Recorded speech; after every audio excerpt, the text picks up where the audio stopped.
damn it, there's never an open socket when you need one. Welcome to Wagons of Steel. It's a party and everyone's invited. Today it's going to be a kind of a short video, and I'm going to talk about electric power and a realization I made the other day that is quite profound. It all started when I walked out to my post box, and what did I see when I opened it up but this? My Motor Age magazine, which I don't usually read a whole lot of because, you know, this magazine caters to people who have their own successful shops repairing other people's cars. And I don't have one of those. I have a shop catering to people's t-shirt printing needs, basically. And I work on my own cars a little bit and blah, blah, blah. But here on the cover, it is, if you're a stock eliminator drag racer, you're either a rich guy and you're saying, hey, that's my car, or you're one of us unwashed masses who say, that's one of those freaking cars that shouldn't be allowed in my class. But if you look closely, or not even so closely, you'll see this is not your run-of-the-mill Cobra Jet 8-second or 7-second stock eliminator car. It is an electric car. And check out that air. And these things have only been around for a couple of years, and they already are unbelievably fast. And they just, like I say, just a couple of years, they just barely started to play with them. And the same thing with the Copo Camaros and Mopar or Peugeot or Mercedes or Fiat or whoever the heck they are now. They make those Dodge Challenger drag packs, so you know they're not far behind, although they're pretty tight-lipped at the moment. Now, the first question I had when I started reading this is, what the heck is a BEV? Well, BEV stands for battery electric vehicle, which is opposed to a hybrid. You know, like the Priuses that you see everywhere, driving too slow and not leaving at the right time at a four-way stop sign, etc.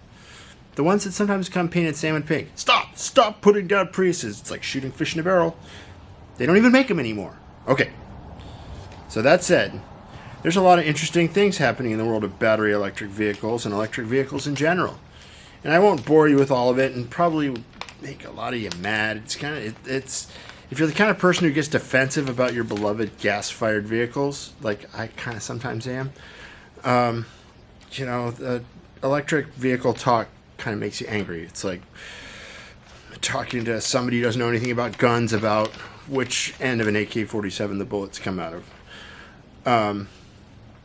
But basically, there's a lot of stuff coming down the pipe for electric vehicles, and it's coming down hot and heavy, and it's not coming down because of any environmental stuff or anything like that. It's coming down the pipe because electric vehicles are better. That's all there is to it. They are better. They are easier to maintain. There's less moving parts. They go further. They're much, much faster. And, you know, no matter who's making money off of it, the time's coming where we will no longer be using oil for powering every single vehicle on the road. That's just the long and the short of it. And some interesting developments in the non-race car world are pickup trucks and big trucks and delivery trucks. Commercial vehicles generally are they're going to all be electric. There's going to be an electric Hummer really soon. In fact, it's going to be the fastest, most powerful commercial or civilian Hummer available ever.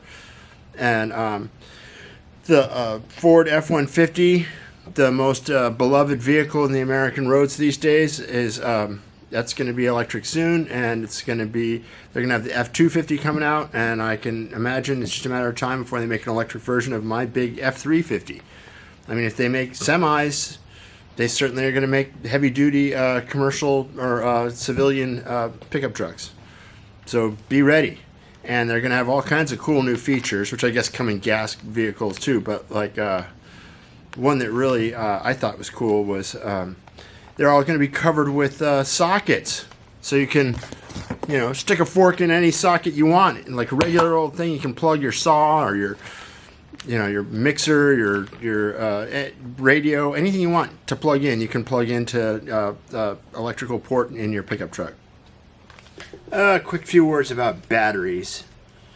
You know, I love good conspiracies and conspiracy theories, and batteries. There's all kinds of great conspiracies you can weave about batteries. As a race car guy, especially a stock eliminator race car guy, I need super powerful batteries that'll run the most powerful ignition system that I can even conceive of to put in my race car. That's just the way we drag racers roll. And there's all kinds of rules about every single aspect of a stock eliminator car, and batteries are no exception. Like I told you in a previous video, an old trick of putting an empty battery in the front and a real battery in the back, or, you know, there's all like that. Those are basically shenanigans, but still, we all want the most power we can get out of our batteries, and so a lot of the technology that's trickled down to race cars and street cars. You know, race cars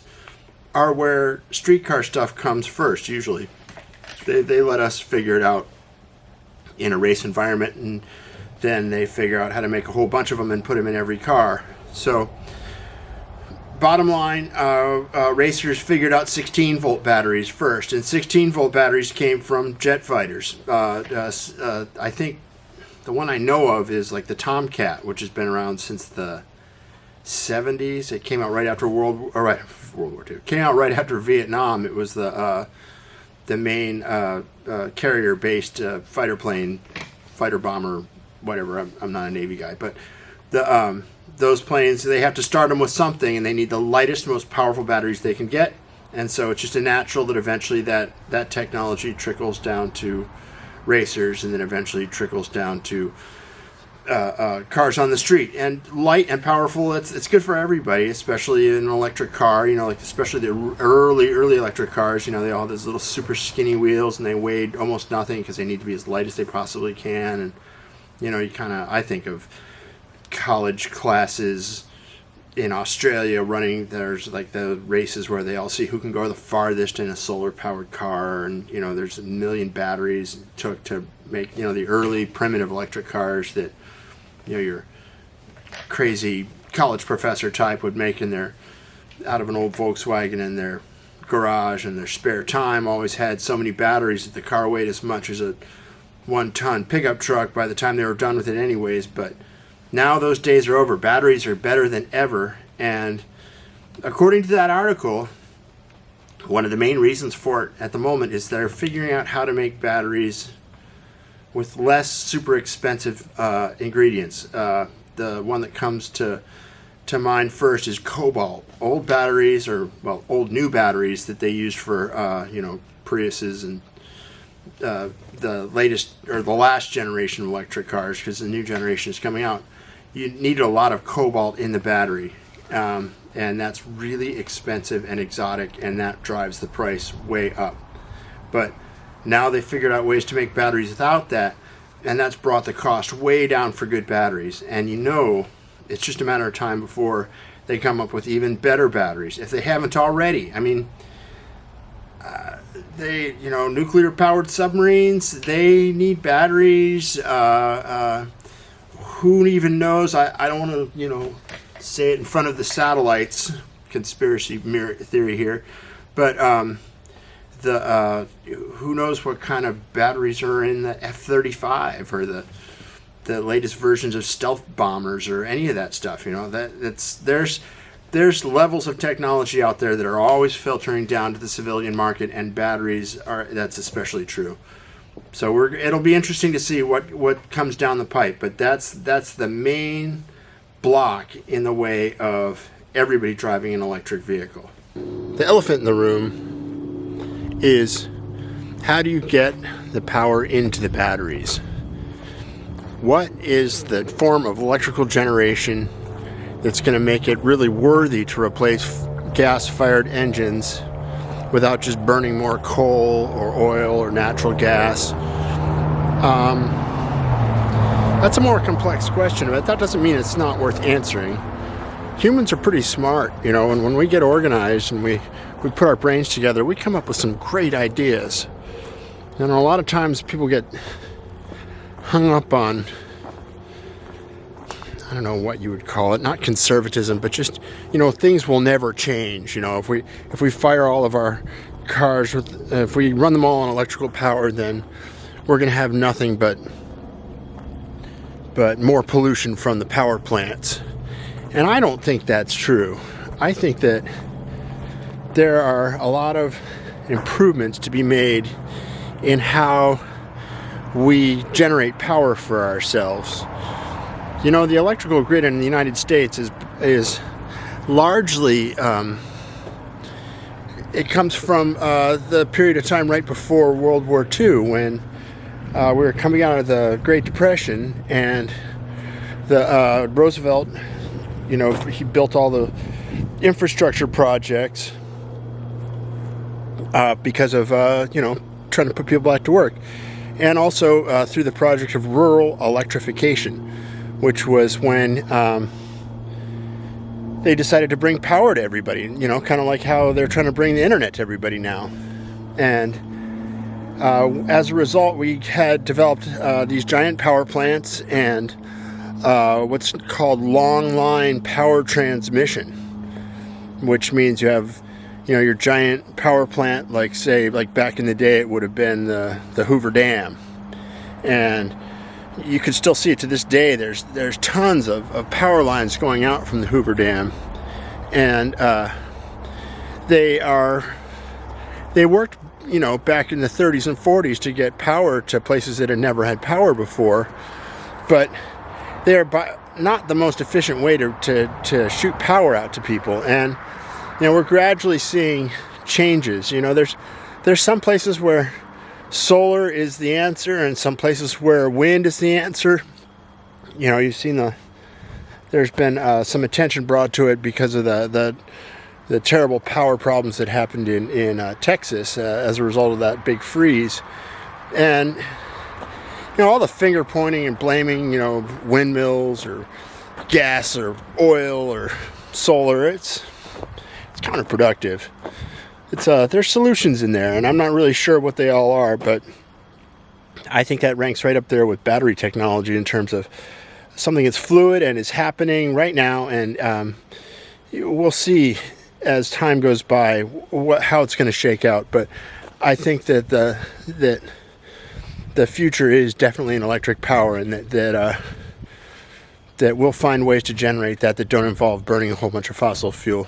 Okay, I promised you a profound realization, and here it is, if you're ready. My realization is that at some point in the not very distant future, electric cars, like ones that you drive every day, are going to be faster than the race cars that we drive at the racetrack right now. Like an A-Stocker will go a 10-second quarter mile. That with a Hemi or a Max Wedge or a 396 Chevrolet or a 428 Ford, or you know, any of the heavy hitters from back in the day, or even a modern Copo or supercharged Mopar or a Super Cobra Jet Mustang. Those cars are all going to be like weird antiques. It's going to be the stands are going to be full of people whose cars out in the parking lot are faster than the race cars. Isn't that crazy? That we're just going to be driving. I mean, I don't think I'll ever stop. I mean, I love the smell of burning race gas and the sound of a crazy lumpy race cam and a race car. There's no substitute for that, but they're all going to be weird, slow antiques. It's going to be like tiddlywinks or something like that. And I think it's going to be true all the way through all the classes. I mean, I don't think that, you know, the cars in the stands or in the parking lots are going to be faster than the fastest dragsters, but I have no doubt that the dragsters will be, or at least the fastest version of them will be electric. There's just no two ways about it. The electric power, if you think about it, it's the way to make a car accelerate. The torque curve, if you know what such a thing is, it's a straight line. It's not, there's no you don't have to compensate for anything with gears or torque converters or gear ratios or anything like that. It's just, you just plug it in and hit the button, turn the rheostat up, and zoom, you're off. So that's something to think about. Tesla, they make the most boring looking cars. I'm sorry, I know somebody got paid a lot to make that design and all those designs, and they do nothing for me. I know that those guys know. There's every other Tesla on the island, where I live here. There's a lot of people who have enough money to buy Teslas, and they have cars that are faster than any of my street race cars have ever been, and they never get in any trouble. They don't make any noise. They don't make your heart race. There's nothing exciting about them, and the styling is boring, and they're just they're like the early explorers. It's gonna I don't even know what the term is. Soon it's gonna turn into something more interesting. There's gonna be Mustangs and Challengers and who even knows what yet. There's going to be a way to put an electric power plant in this 1964 Polara out of the drivetrain out of a Tesla, and maybe somebody will decide they really want to make it sound good, and they'll put some kind of sound effects on them. I mean, I know that they already have to put some kind of sound in the car so you don't kill pedestrians with electric cars because they're so freaky quiet. I don't know, it's a lot of stuff to think about. It's like they said in that magazine, if you're a younger mechanic, you need to learn how to work on this stuff because it's the future. And if you're a dinosaur like me, I'm just fascinated by cars, and so I'm along for the ride. I can't afford any of that stuff yet, but I'll be watching. Take it easy, and I'll see you next week.